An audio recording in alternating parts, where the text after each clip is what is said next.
Good evening, everyone, and welcome to the Foundation Matters webinar. Thank you for joining us as we continue to explore practical Rotary-ready strategies to strengthen our impact. I'm Sandra Hempstead, Chair of the Foundation Regional Action Plan for Zones 33 and 34. I will host tonight's event along with my colleague, Beth Trotter, who's the Endowment and Major Gifts Advisor for Zone 33, who will moderate the Q&A segment this evening. Tonight's topic is using AI to do good in the world, Rotary style. We'll be looking at how artificial intelligence can help clubs enhance their projects, improve communication, and expand the reach of the Rotary Foundation. Tonight, we're joined by an outstanding group of Rotary leaders and experts. First up is Rotary International Director-elect Marshall Butler. A respected leader with a passion for innovation and forward-thinking leadership, Marshall has been actively exploring how emerging technologies like artificial intelligence can strengthen Rotary's impact and engagement. No stranger to AI, Marshall will kick us off with opening remarks, including an AI-generated video to set the stage for this evening's discussion. Next is Leanne Wieke, CEO of Lintu Solutions. Her company has provided IT services, cybersecurity, software development, and AI development for the U.S. federal government, banks, corporations, small businesses, and local government. She specializes in building, deploying, and demystifying AI and building AI agent solutions for real-world problems. She's a speaker on the topic of AI adoption, human-centered AI, and teaches prompt engineering for workforce development. She's a resident of Hampshire County, West Virginia. Leanne's passion for innovative technology is matched only by her dedication to her community. Her commitment to serving others began a long time ago in high school through her active involvement in a youth group and the Kiet Service Club. And she continues today through her volunteer work with Rotary in Romney and volunteering with the Hampshire County Arts Council and the Hampshire County Chamber of Commerce. Recently, she merged her tech expertise with her heart for community building by launching a pilot AI development apprenticeship program for local talent. Leanne brings a wealth of knowledge and the spirit of innovation and a lifelong dedication to doing good in the world. This evening, our closing comments are going to be given by incoming trustee Cindy Covington. Let's welcome her and also congratulate her since she's newly selected as the incoming trustee. A past district governor and respected global Rotary leader, Cindy has served at every level of our organization, including multiple international roles, most recently as chair of the Joint Rotary International Strategic Planning Committee. Through her quiet passion and dedication, she has helped raise awareness and significant support for the Rotary Foundation, inspiring Rotarians around the world to create meaningful, lasting change. As she steps into this important new role, she will help guide and strengthen our foundation's humanitarian work worldwide. We're truly grateful to have each of these leaders with us tonight. And now I'd like to take time to ask Marshall to begin with his video.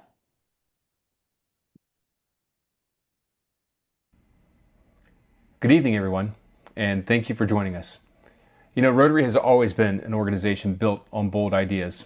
From the very beginning, Rotarians have looked at the problems facing their communities and asked a simple question: what can we do about it? In 1917, Arch Klump asked that same question.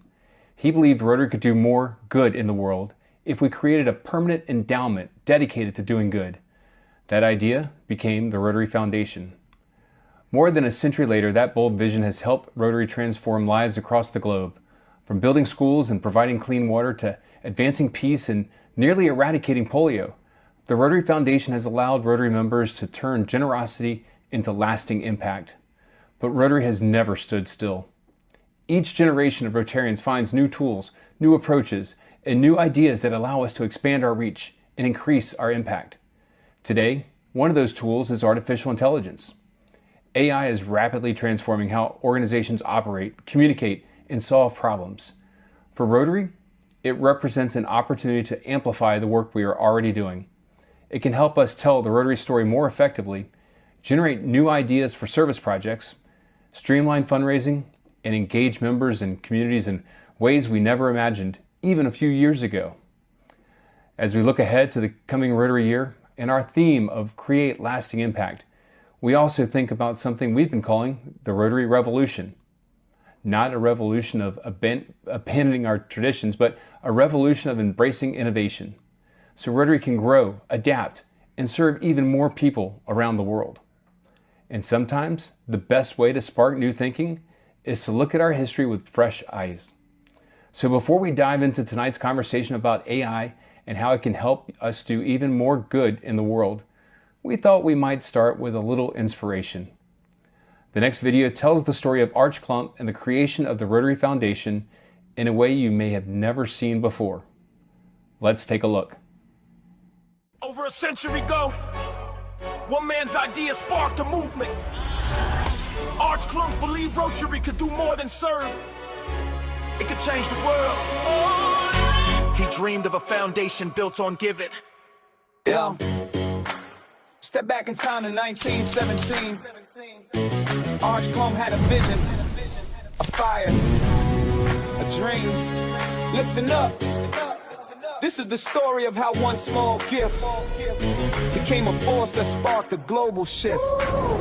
Listen, I was standing at the podium, dreaming out loud. Said Rotary needs a fund that'll make us proud.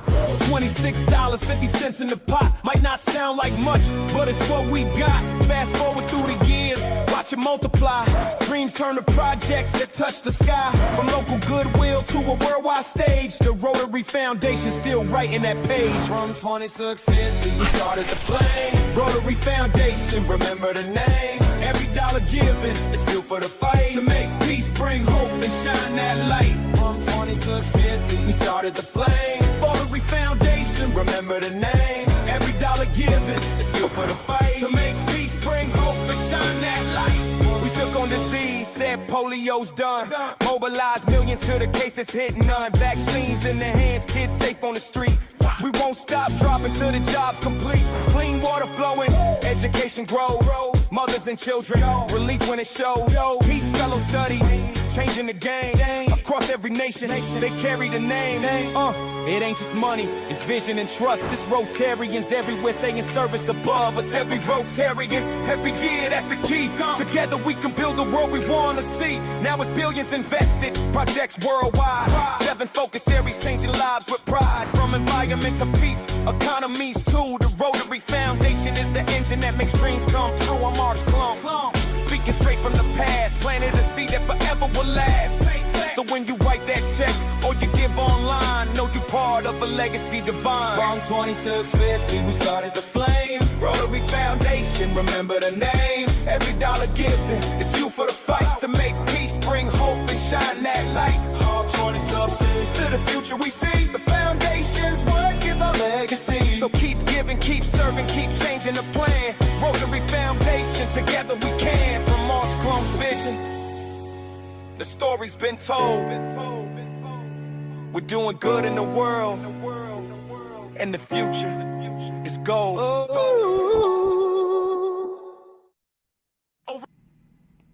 Arch Klump's idea more than a century ago is still helping Rotary create lasting impact today. And the tools we'll explore in this session can help us take that impact even further. I now turn it over to our host for tonight's webinar. Thank you, Marshall. And now it is time for us to hear from Leanne. Hi, can you all hear me?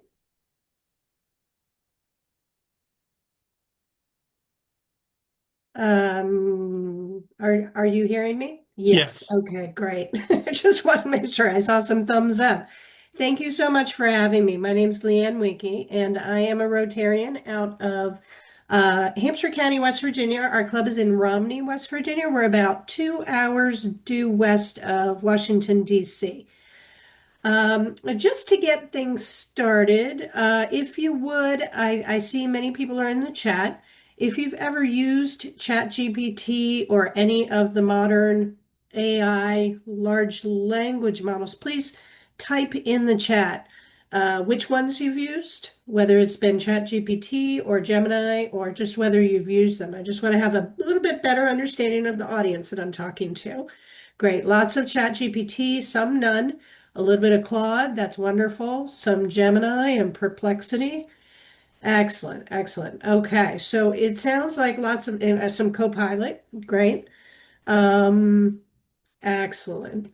All right. So, as is the case with most people across the United States and the Western world, there is a pretty good base of people who are starting to use ChatGPT in their personal life or Gemini on their phone, which has been loaded there. So I think people are getting more and more experience working with these, what they call large language models, but maybe haven't used them as much for work. Some people have. And in preparing for this session, we were talking a little bit about whether people were using AI for their Rotary work, and the answer was not that anybody could specifically report, but I suspect there's a lot of work going on offline. So if we go to the next slide.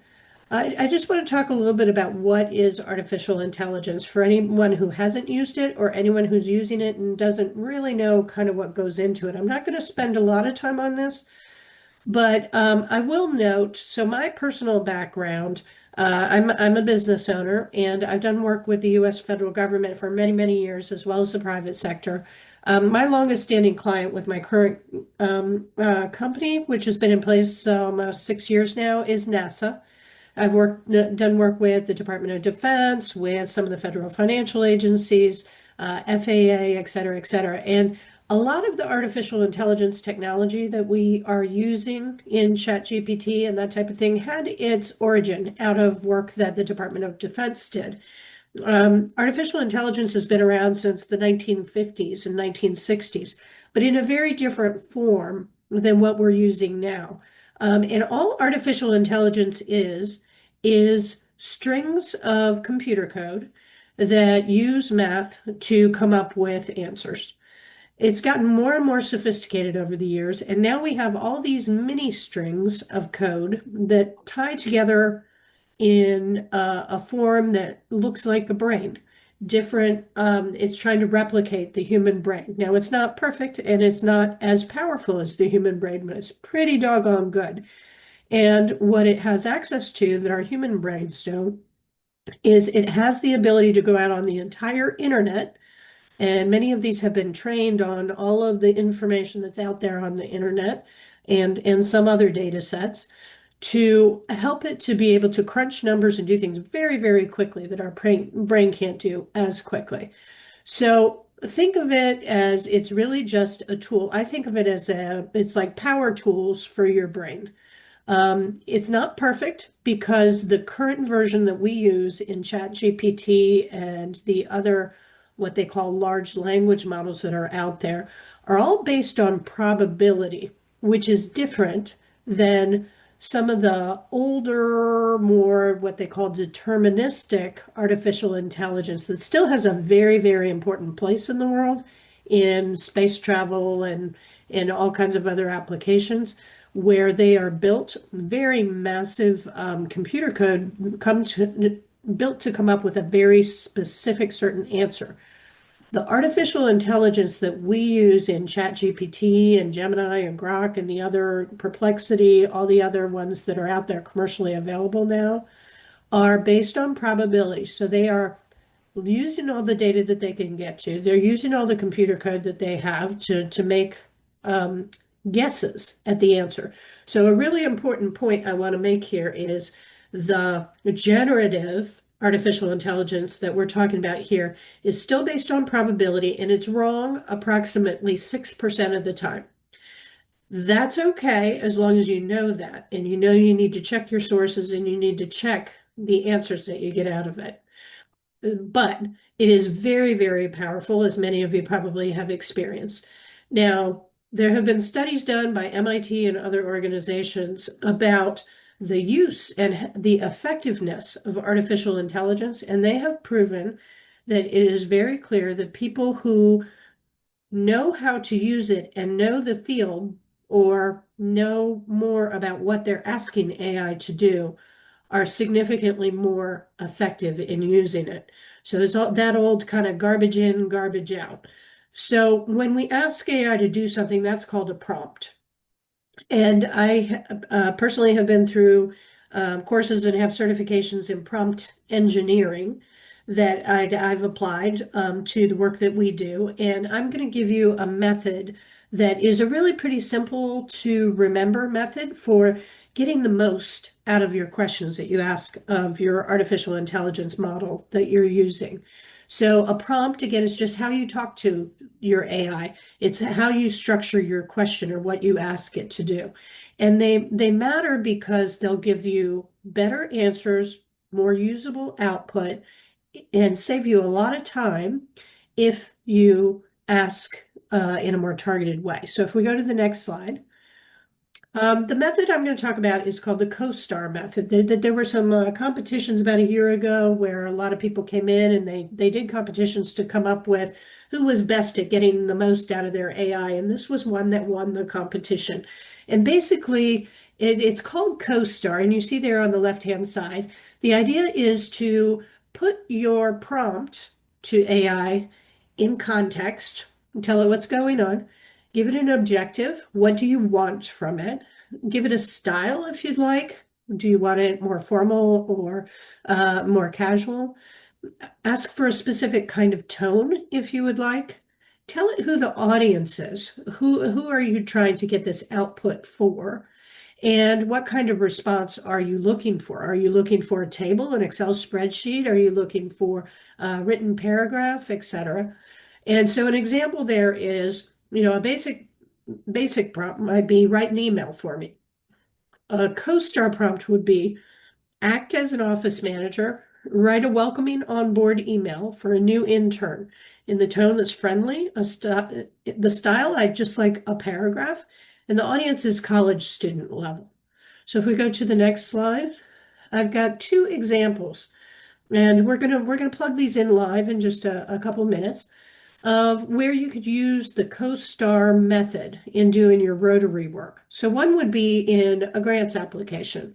I'm guessing those of you who have used ChatGPT may have used it in this way. It's a very common way where you could give artificial intelligence some really good guidelines, and then you can get it to help you draft things and save a lot of time.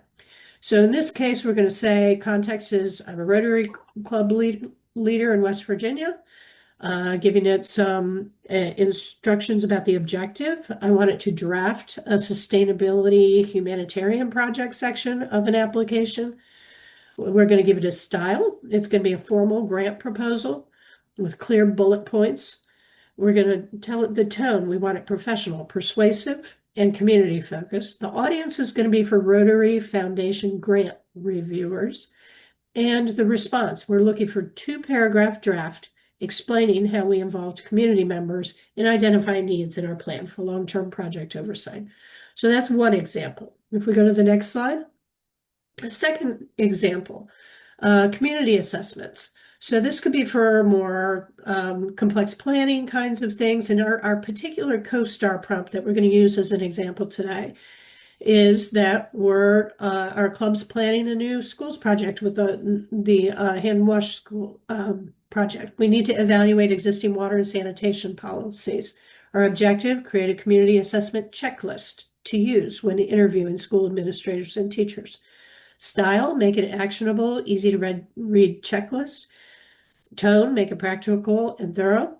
Audience is going to be local Rotary project committee members. And then the response, provide a list of 10 key questions. If you go to the next. So in addition to those examples, there are lots of ways that artificial intelligence, ChatGPT, Gemini, whichever your favorite is, could be used. Often, many people are using AI for meeting agenda and minutes. If you have a tool that you're using for video calls like Microsoft Teams or Zoom, many of those now you can use an AI function, ask it to take minutes for you.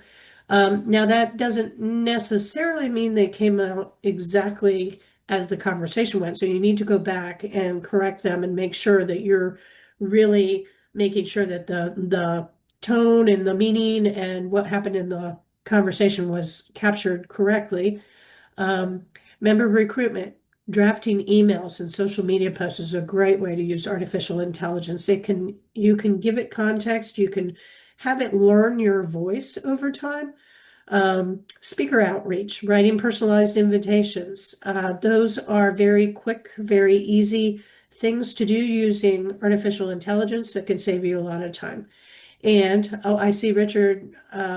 Richard has a note taker on. Interesting. One of our attendees, his note taker is on Otter AI. So somebody's already using AI to record the session and take notes. Financial summaries. You can give AI a very complex budget report and ask it to simplify and give you the highlights. Again, you need to go back and check, make sure that it didn't miss anything, but those are all really pretty standard, pretty common kinds of use cases for artificial intelligence. If we go to the next slide.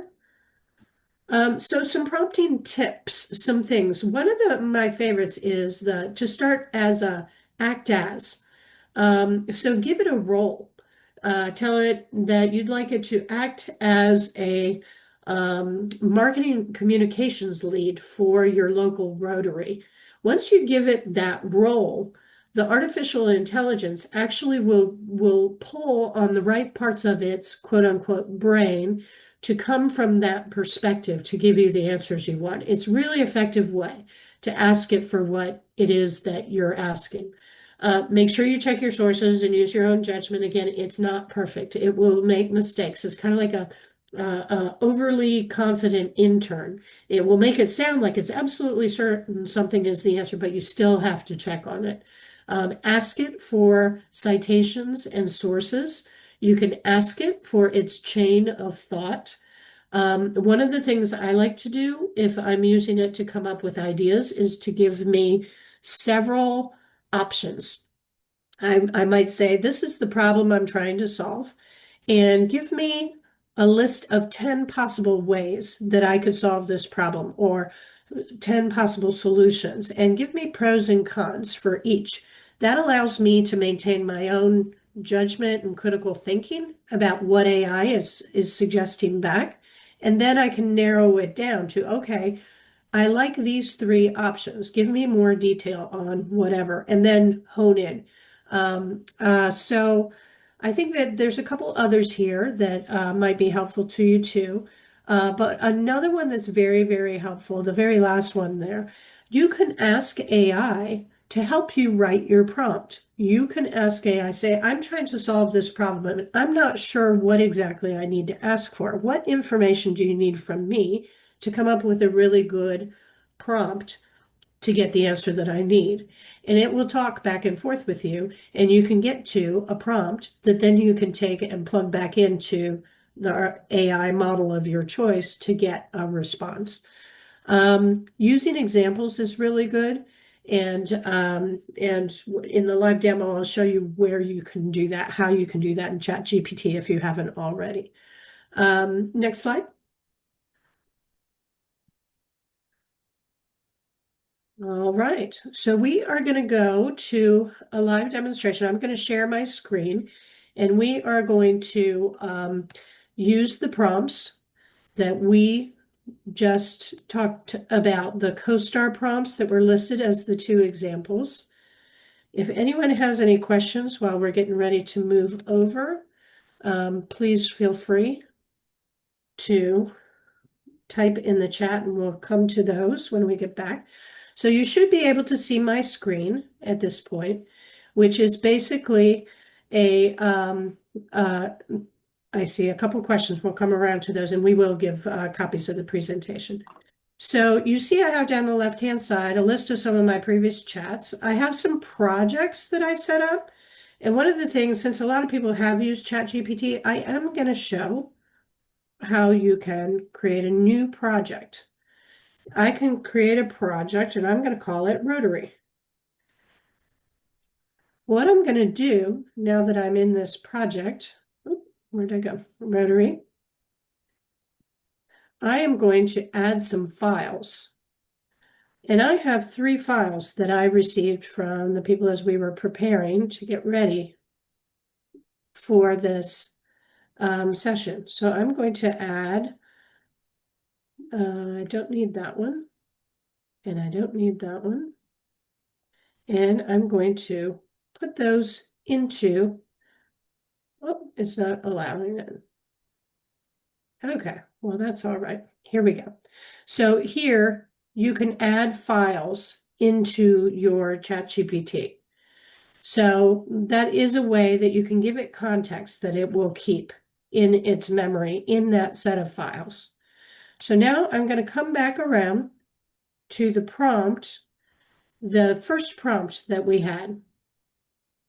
It's telling me here that it's got these things loaded and it can help me with a bunch of different things. I'm not asking for it anything yet, but I've got my files in here. They're now living in its memory for any time I'm inside this project.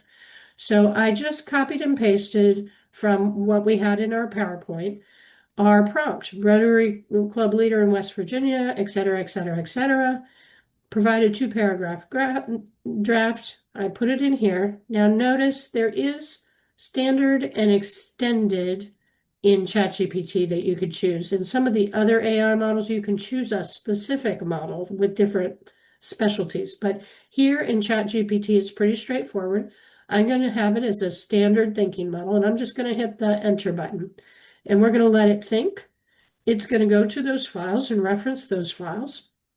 It tells me it's pulling the exact Rotary wording from the template. And it thought for 7 seconds. And now it's given us a summary.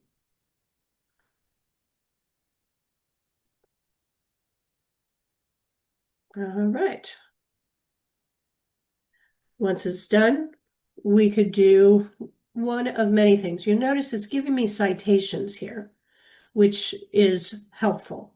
When it does research and you want to check where is it getting the information from, you can click on any one of those. It shows that it's coming from those documents that I entered. So it says it can do these other things for me. I'm going to say, please provide a downloadable Word document. And you'll see it will now turn this into something that I can go and it's already in Word format. Now, just a quick note, your Google tools, Gemini tools, probably will not give you Word documents in Microsoft formats. Claude will, many others will, but it's an option. You can have the AI. You don't always have to cut and paste the answers. You can actually ask it to actually create documents, presentations, which I have not had as much luck with on ChatGPT myself. I tend to still mostly create those myself. Other tools are better at that. It will create spreadsheets for you, actually very complex spreadsheets. It will create code if you were somebody who was a coder, if you wanted to create software code. It does all of those things. All right, so the document's been generated. Let's see how well it does it today. It's trying to, it's being a little slower today than it usually is, but it now has our Word document ready. I'm going to click on that. It's downloading it for me. Oh, it's being a little funky today. So let's go. I'm going to go to Gemini for the second one, just to show a different tool. So this is Google's Gemini. Google has an AI model that's very similar. If you have an iPhone or a smartphone, you may already have Gemini loaded if you use Google. So for this one, we'll use Gemini this time for our second prompt.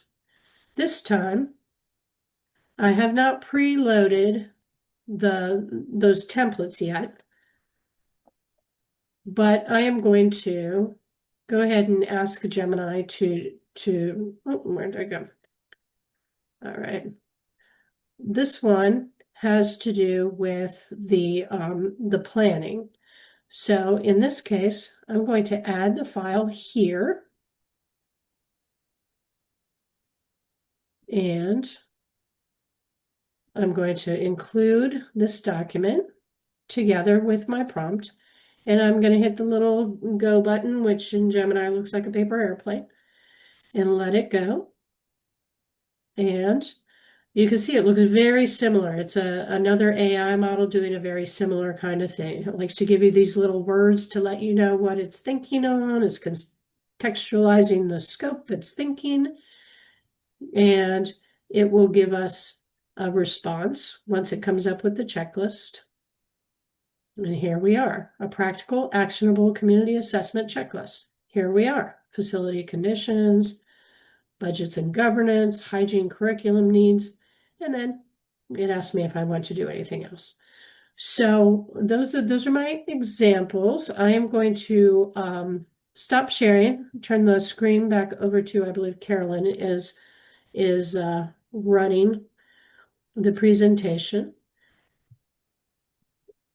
And I am sure, so let me just note real quickly that my company, we do work, as I mentioned, for a lot of different people. It's more than just me. We have a whole team of folks who include things like AI adoption, business strategy, infrastructure. I have an entire apprenticeship program that I've set up that we will do for companies as well, as Carolyn mentioned. And then I have AI developers and cybersecurity people. So to some of the questions that have come up on the screen, let me see here. We've got, I'm going to go from bottom to top. What version of ChatGPT am I using? So ChatGPT, you used to be able to see exactly which version you're using. The latest version, I do pay for the $20 a month so that I get access to the latest models, and I don't get slowed down more than others, but I don't pay the 200 or 2000 a month of the extra premium programs. I don't need those. But the way that ChatGPT has set up is that it now chooses for you, depending on your prompt. 5.4, yes, is one of the latest ones. But I'll tell you, if you're using standard ChatGPT like I do, it is going to choose for you which one it thinks you need, because some are better at coding and math, and some are perfectly fine to do drafting language and that kind of thing. So ChatGPT does not ask you to choose. In Gemini, they do ask you to choose which model. Somebody asked about turning on note taking. That depends on the tools that you're using. It's not as straightforward in ChatGPT. You may have it already embedded in whatever you use for video conferences, and it's going to depend on the tool how you turn it on. So with that, I think I've gone probably a little longer than my time, and I'll turn it back over to Beth. Thank you so much, Leanne. That was wonderful and certainly informative. I learned a lot, and I think I'll try to use some little AI in the future, more than I do anyway. But you've answered a lot of the questions. If there were any others that anybody put in the Q&A, we will try to answer all of your questions and send those. The one question that did come in is access to the video that we saw earlier that Marshall had put in there. And that video will be available to everyone. We will post it within our Zone 3334 at the Foundation Matters site. So you will be able to find it there. And with that, I think we've answered most of the questions that another one came in. Let's see. Here's one for you, Leanne. For a Rotary leader who's completely new to AI and feeling a bit overwhelmed, what's the absolute best low stakes task that they should try using the CoStar method for first? I would say help it to draft something like an email or a first round of a flyer or some kind of content where you know what you want to say, but you don't feel like a lot of times when you're writing something, the hardest part is just getting started. So one of the things that ChatGPT is really handy for is you can just kind of spit out and vomit onto ChatGPT what it is that you want to write about and say, help me write an email about the upcoming meeting to show urgency that we really need everybody to be there because it's a very important planning session. And you could just say that, and you can talk to AI. Many of these allow you to do via voice, so you don't have to even type. And then let it come up with a nice little polished response for you, and then you can edit that. That's a Wonderful. very low stakes, easy way. Just talk to it like you would a human or an assistant. Thank you so much. One more question I think we have time for. Besides saving the time on administrative tasks and grant writing, what's the most exciting big picture way you see that our artificial intelligence can help service organizations and help us do good in the world over the next few years? So this is really exciting, quite honestly. A lot of the people who are the technologists who've built this AI capability are really looking forward to people using it for just that. They want to go do big things in the world. So, as an example, say you have you're in an area where you're trying to identify what are the most pressing needs based on publicly available data, and you know what your own constraints are.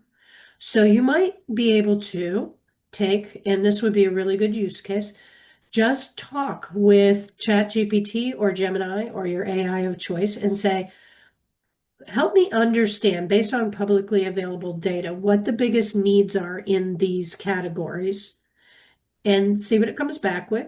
Let it, you can chat back and forth with it as much as you'd like. Then say, we have limited resources. What are the biggest impact ways that we could affect that problem? See what it comes back with. Tell it, I'd like 5 ideas and the pros and cons of how we could use the resources that we have to address that problem and see what it comes back with. So it's very good at taking publicly available data and summarizing that very quickly. It's also very good at looking at resource constraints and thinking about different alternatives to get there. And I feel like that's the core of a lot of service. Excellent. Thank you so much, Leanne. There was one other question that came in, and it's regarding would you be willing to share your email? And if you can, put it in chat with those that are interested in contacting you, Leanne. We really appreciate your time tonight. Absolutely. I would love to do that. I'll type it in now. Excellent. Thank you so much. And with that, I'm going to direct our meeting now to our trustee-elect, past District Governor Cindy Covington. Cindy? Thank you, Beth. Good evening, everyone. I'd first like to thank, of course, Sandra Hempstead, Beth Trotter, and Carolyn Budget for their work in making this session seamless and bringing us all together. And you don't know it, but Charlie Rogers and Karen Pender were managing the questions behind the scenes. So thank you all for that as well. As we wrap up tonight's webinar, I want to take a moment to reflect on the incredible session that we just shared together. It is inspiring to see how Rotary is integrating new technologies like AI to strengthen our ability to make a positive impact around the world.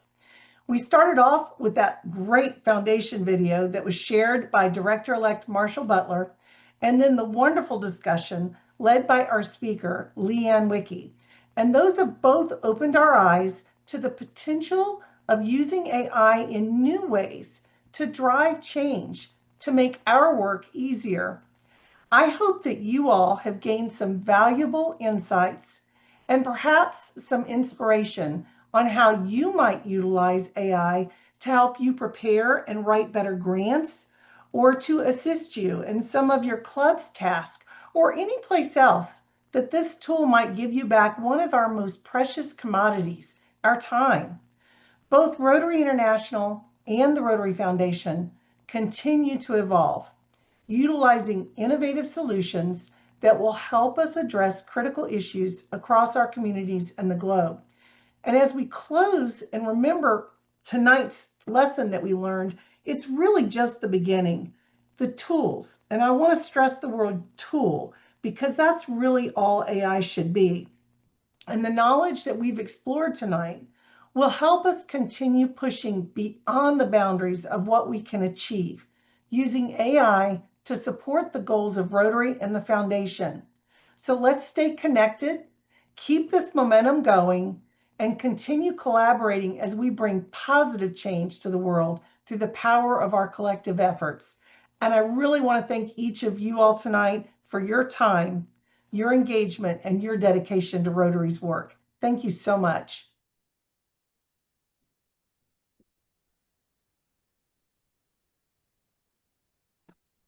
Thank you, Cindy, very much for your closing comments. I want to thank Leanne Wiki for making artificial intelligence approachable and for sharing some easy and practical ways we can use AI to strengthen our Rotary projects and expand our impact. And as Cindy mentioned, save time for us. Cindy, thank you for your closing message and for continued leadership and guiding Rotary's work around the world. You are amazing. We did have a couple of questions, I believe, that we didn't get to, so we'll take an effort to answer those questions, and I'll send them out in a follow-up email. Now, please mark your calendars and join our next Foundation Matters webinar. It's on April 16th at 6 p.m. Eastern Time. We're going to be talking about creating a lasting impact through the Rotary Foundation. And this, of course, ties into our Rotary International President-elect Inca's message, which is creating a lasting impact. Once again, thank you for spending your evening with us. We'll be sharing the recording soon, and we'll look forward to seeing you at our next webinar. Thank you again, and have a good evening.